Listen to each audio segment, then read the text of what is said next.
Hi ಎಲ್ಲರಿಗೂ ನಮಸ್ತೆ. ನಾನು ನಿಮ್ಮ ಆಶಾ ಚಂದ್ರ ಭಟ್. ಆಶಾ ಸ್ಥಳಪಾಕಕ್ಕೆ ನಿಮಗೆಲ್ಲರಿಗೂ ಸ್ವಾಗತ. ಇವತ್ತು ನಾವು ಹಲಸಿನ ಬೀಜದ ಜೆಲ್ಲಿ ಹೇಗೆ ಮಾಡೋದು ಅಂತ ಹೇಳೋದನ್ನು ತೋರಿಸ್ಕೊಡ್ತಾ ಇದ್ದೇವೆ.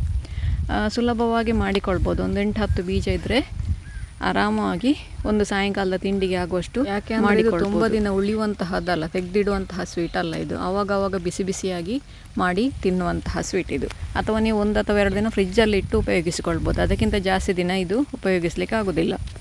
ಅಥವಾ ಯಾರಾದರೂ ನೆಂಟರು ಬರ್ತಾರಂತೇಳಿ ಹೇಳಿದರೆ ಆವಾಗ ನಾವು ಹಾಲು ಬಾಯಿ ಎಲ್ಲ ಮಾಡುವ ರೀತಿಯಲ್ಲೇ ಇದನ್ನು ಕೂಡ ಮಾಡಿಕೊಳ್ಬೋದು. ಸುಲಭವಾಗಿ ಮಕ್ಕಳಿಗೆ, ಪ್ರಾಯದವರಿಗೆ ಎಲ್ಲರಿಗೂ ಕೂಡ ತಿನ್ನಲಿಕ್ಕೆ ತುಂಬ ಇಷ್ಟ ಆಗ್ತದೆ. ಆ ಥರ ಟೇಸ್ಟ್ ಇದೆ. ತುಂಬ ಚೆನ್ನಾಗಿ ಬಂತು. ನಾನು ಕೂಡ ಫಸ್ಟ್ ಟೈಮ್ ಮಾಡಿರೋದು ಇದು. ಹಾಗಾಗಿ ನಿಮಗೆ ಕೂಡ ಅದನ್ನು ತೋರಿಸ್ತಾ ಇದ್ದೇನೆ. ಬನ್ನಿ ಸ್ನೇಹಿತರೆ, ಈಗ ಇದನ್ನು ಮಾಡಲಿಕ್ಕೆ ಏನೆಲ್ಲ ಬೇಕು ಅಂತೇಳಿ ನೋಡುವ. ಬೇಸಿಗೆಯಲ್ಲಿ ಹಲಸಿನ ಹಣ್ಣು ಕಟ್ ಮಾಡುವಾಗ ನಾವು ಬೀಜವನ್ನೆಲ್ಲ ತೊಳೆದು ಒಂದು ಸ್ವಲ್ಪ ಒಣಗಿಸಿ ಇಟ್ಕೊಳ್ತೇವೆ. ಅದನ್ನು ಆ ಥರ ಒಣಗಿಸಿಟ್ಟಂಥ ಒಂದು 10 ಬೀಜವನ್ನು ನಾನು ತಗೊಂಡಿದ್ದೇನೆ. ತುಂಬ ಹಲಸಿನಕಾಯಿ ಬೀಜ ಬೇಕು ಅಂತ ಏನಿಲ್ಲ. ಒಂದು 10 ಬೀಜ ಇದ್ದರೆ ಒಂದು 4-5 ಜನಕ್ಕೆ ತಿನ್ನುವಷ್ಟು ಆಗ್ತದೆ ಇದರಲ್ಲಿ. ಇದಕ್ಕೆ ನೋಡಿ, ಇದನ್ನು ಈಗ ಸಣ್ಣದಾಗಿ ಕಟ್ ಮಾಡಿಕೊಳ್ತಾ ಇದ್ದೇನೆ. ನಾನು ಕಟ್ ಮಾಡಿಕೊಳ್ತಾ ಇರೋದು ಅಂದರೆ ಅದನ್ನು ರುಬ್ಬಲಿಕ್ಕೆ ಸುಲಭ ಆಗ್ತದೆ, ಅದಕ್ಕೋಸ್ಕರ ನಾನು ಸಣ್ಣದಾಗಿ ಕಟ್ ಮಾಡ್ತಾ ಇರೋದು. ಇಲ್ಲದಿದ್ದರೆ ಇಡೀ ಬೀಜವನ್ನು ಕೂಡ ಹಾಕಿಕೊಳ್ಬೋದು. ಅದನ್ನು ಈಗ ನುಣ್ಣಗೆ ಪೇಸ್ಟ್ ಮಾಡಿಕೊಳ್ಬೇಕು.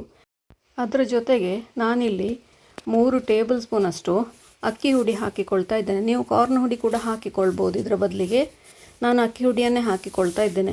ಅಕ್ಕಿ ಹುಡಿ ಹಾಕ್ಕೊಂಡು ಅದರ ಜೊತೆಗೇ ಇದರ ಹಾಲನ್ನು ಸೇರಿಸ್ಕೊಂಡು ಇದನ್ನು ಕಾಯಿಸಬೇಕು. ಈಗ ಮೊದಲಿಗೆ ನಾವೇನು ಕಟ್ ಮಾಡಿ ಇಟ್ಕೊಂಡಿದ್ದೇವೆ ಆ ಬೀಜವನ್ನು ಮಿಕ್ಸರ್ ಜಾರಿಗೆ ಹಾಕ್ಕೊಂಡು ತರಿಯಾಗಿ ಮೊದಲಿಗೆ ಹುಡಿ ಮಾಡಿಕೊಳ್ಳು. ಮೊದಲಿಗೆ ನೀರು ಹಾಕ್ಲಿಕ್ಕೆ ಹೋಗಬೇಡಿ. ಫಸ್ಟಿಗೆ ತರಿಯಾಗಿ ಹುಡಿ ಮಾಡಿಕೊಂಡು ನಂತರ ಅದಕ್ಕೆ ರುಬ್ಬಲಿಕ್ಕೆ ಎಷ್ಟು ನೀರು ಬೇಕು ಅಷ್ಟು ನೀರನ್ನು ಅದಕ್ಕೆ ಹಾಕ್ಕೊಂಡು ರುಬ್ಬಲಿಕ್ಕೆ ನಮಗೆ ಆಲ್ಮೋಸ್ಟ್ 1 ಕಪ್ಪಷ್ಟು ನೀರು ಬೇಕಾಗ್ತದೆ.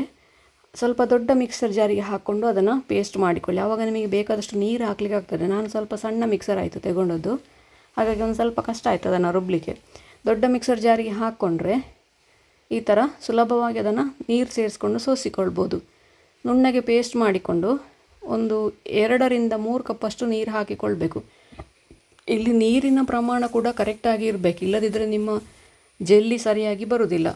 ನಾನಿಲ್ಲಿ 10 ಹಲಸಿನಕಾಯಿಗೆ 4 ಕಪ್ಪಷ್ಟು ನೀರು ಹಾಕ್ಕೊಂಡಿದ್ದೇನೆ. ಸ್ವಲ್ಪವೇ ಸೇರಿಸ್ತಾ ಹೋದೆ, ಒಂದೇ ಸತಿ 4 ಕಪ್ ಹಾಕಲಿಲ್ಲ.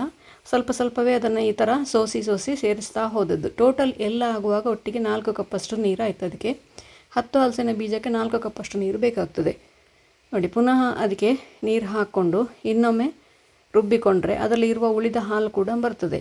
ಹಾಗೆ ನೀವು ಆ ಬೀಜದ ಕಸವನ್ನು ಬಿಸಾಡಬೇಕಾದ ಅವಶ್ಯಕತೆ ಇಲ್ಲ. ಅದಕ್ಕೆ ಹಾಗೆಯೇ ಬೆಲ್ಲವನ್ನು ಪಾಕ ಮಾಡಿಕೊಂಡು ಅದನ್ನು ಅದರಲ್ಲಿ ಹಾಕಿ ಲಾಡು ಕೂಡ ಮಾಡಿಕೊಳ್ಬೋದು. ನೋಡಿ, ಈ ಥರ ಉಳಿಯೋದನ್ನು ಬಿಸಾಡಬೇಕು ಅಂತಿಲ್ಲ. ಅದಕ್ಕೆ ಬೆಲ್ಲ ಪಾಕ ಮಾಡ್ಕೊಳ್ಳಿ ಸ್ವಲ್ಪ, ಅದನ್ನು ಅದಕ್ಕೆ ಹಾಕಿ ಒಂದು ಲಾಡು ಮಾಡಿಕೊಳ್ಬೋದು. ಈಗ ನಾವು ಮಾಡ್ತಾ ಇರೋದು ಜೆಲ್ಲಿ, ಅದರಿಂದ ಅದನ್ನು ನಾನು ಸೈಡಿಗೆ ಇಟ್ಕೊಂಡಿದ್ದೇನೆ. ಇದಕ್ಕೀಗ ಸ್ವಲ್ಪ ತುಪ್ಪ ಹಾಕ್ಕೊಂಡು ಒಂದು ಬಾಣಲೆಗೆ 3 ಟೀ ಸ್ಪೂನಷ್ಟು ತುಪ್ಪ ಹಾಕ್ಕೊಂಡಿದ್ದೇನೆ ನಾನು. ತುಪ್ಪ ಬಿಸಿಯಾದ ನಂತರ ಅದಕ್ಕೆ ನಾವೇನು ಸೋಸಿ ಇಟ್ಕೊಂಡಿದ್ದೇವೆ ಆ ಹಾಲನ್ನು ಅದಕ್ಕೆ ಹಾಕ್ಕೊಳ್ಳುವ. ಹಾಲನ್ನು ನಾವು ಸುರುಸುರಿಗೆ ನಾವು ದೊಡ್ಡ ಉರಿಯಲ್ಲೇ ಕಾಯಿಸ್ಕೊಳ್ಬೋದು, ಅದೇನು ಅಂಟಿಕೊಳ್ಳೋದಿಲ್ಲ. ಆದರೆ ತಳದಲ್ಲಿ ಗಟ್ಟಿ ಆಗ್ತಾ ಹೋಗ್ತದೆ, ಹಾಗಾಗಿ ಕೈ ಆಡಿಸ್ತಾ ಇರಬೇಕಾಗ್ತದೆ. ಕೈ ಬಿಟ್ಟರೆ ಅದು ಒಂದೊಂದು ಸೈಡಲ್ಲಿ ಹೊಂದಿಕೊಳ್ತದೆ, ಆವಾಗ ತಳ ಕೂತ್ಕೊಳ್ತದೆ. ಹಾಗೆ ಕೈ ಬಿಡದೇನೆ ಅದನ್ನು ಕಾಯಿಸ್ತಾ ಇರಬೇಕು. ಈಗ ನಾನಿಲ್ಲಿ ಆಲ್ಮೋಸ್ಟ್ ಒಂದು 1/4 kg ಬೆಲ್ಲ ತಗೊಂಡಿದ್ದೇನೆ. ಇದು ಆಣಿ ಬೆಲ್ಲ. ನೀವು ಯಾವ ಬೆಲ್ಲ ಬೇಕಾದರೂ ತಗೊಳ್ಬೋದು. ಗಟ್ಟಿ ಬೆಲ್ಲ ಇಲ್ಲ ಅಂತ ಹೇಳಿದ್ರೆ ಹುಡಿ ಬೆಲ್ಲ ಕೂಡ ಹಾಕಿಕೊಳ್ಬೋದು. ಅದನ್ನು ನಾನು ಹುಡಿ ಮಾಡಿಕೊಂಡು ಅದನ್ನು ಹಾಕಿಕೊಳ್ತಾ ಇದ್ದೇನೆ, ಇಲ್ಲದಿದ್ದರೆ ಕರಗಲಿಕ್ಕೆ ಸ್ವಲ್ಪ ಕಷ್ಟ ಆಗ್ತದೆ. ನೋಡಿ, 5 ನಿಮಿಷ ಆಗುವಾಗ ಇದು ಈ ಹಂತಕ್ಕೆ ಬರ್ತದೆ. ಅದೇ ಥರ ಇದನ್ನು ಕೈ ಬಿಡದೆ ಹೀಗೆ ಕಲಕ್ತಾ ಇರಬೇಕು.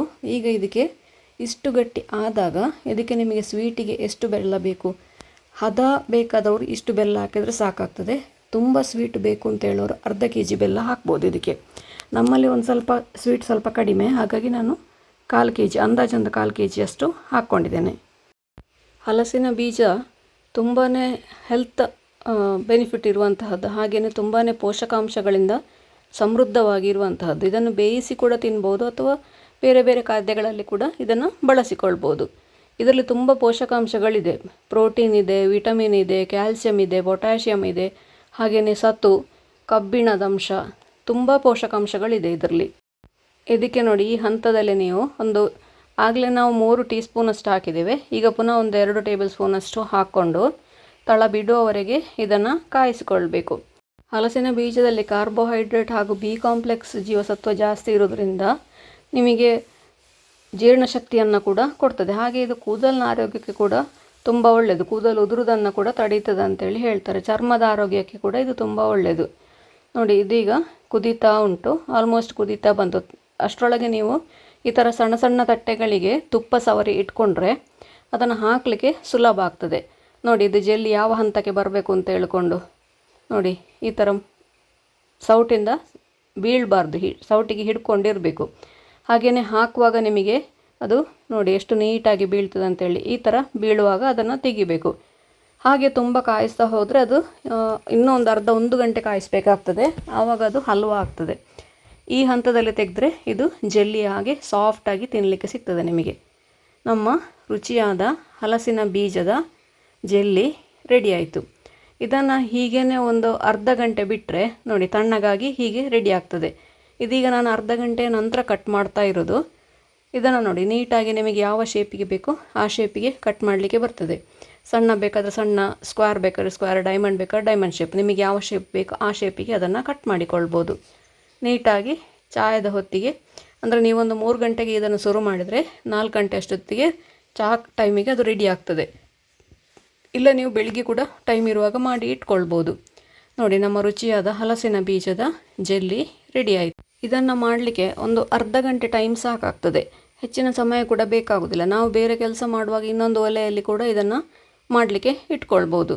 ಅಡುಗೆ ಕೆಲಸ ಮಾಡ್ತಾ ಇರುವಾಗ ಮಧ್ಯ ಮಧ್ಯದಲ್ಲಿ ಅದನ್ನು ಮಗಚುತ್ತಾ ಇದ್ದರೆ ಜೆಲ್ಲಿ ರೆಡಿ ಮಾಡಿಕೊಳ್ಬೋದು. ನೀವು ಕೂಡ ಒಮ್ಮೆ ಈ ಸತಿ ಖಂಡಿತ ಇದನ್ನು ಟ್ರೈ ಮಾಡಿ ನೋಡಿ. ಹೇಗಾಯಿತು ಅಂತೇಳಿ ಕಮೆಂಟ್ ಮೂಲಕ ನಮಗೆ ತಿಳಿಸಿ. ಲೈಕ್ ಕೊಟ್ಟು ಶೇರ್ ಮಾಡಿ. ನೀವಿನ್ನೂ ನಮ್ಮ ಚಾನಲನ್ನು ಸಬ್ಸ್ಕ್ರೈಬ್ ಮಾಡ್ಕೊಳ್ಳಿಲ್ಲ, ಸಬ್ಸ್ಕ್ರೈಬ್ ಮಾಡಿಕೊಂಡು ಪಕ್ಕದಲ್ಲೇ ಇರುವ ಬೆಲ್ ಐಕಾನನ್ನು ಒತ್ತಿ ನಮ್ಮನ್ನು ಸಪೋರ್ಟ್ ಮಾಡಿ. ಮುಂದಿನ ವಿಡಿಯೋದಲ್ಲಿ ಇನ್ನೊಂದು ಹೊಸ ಅಡಿಗೆಯೊಂದಿಗೆ, ಇನ್ನೊಂದು ಹೊಸ ರೆಸಿಪಿಯೊಂದಿಗೆ ಪುನಃ ನಿಮ್ಮನ್ನು ಭೇಟಿ ಆಗ್ತೇನೆ. ಧನ್ಯವಾದಗಳು.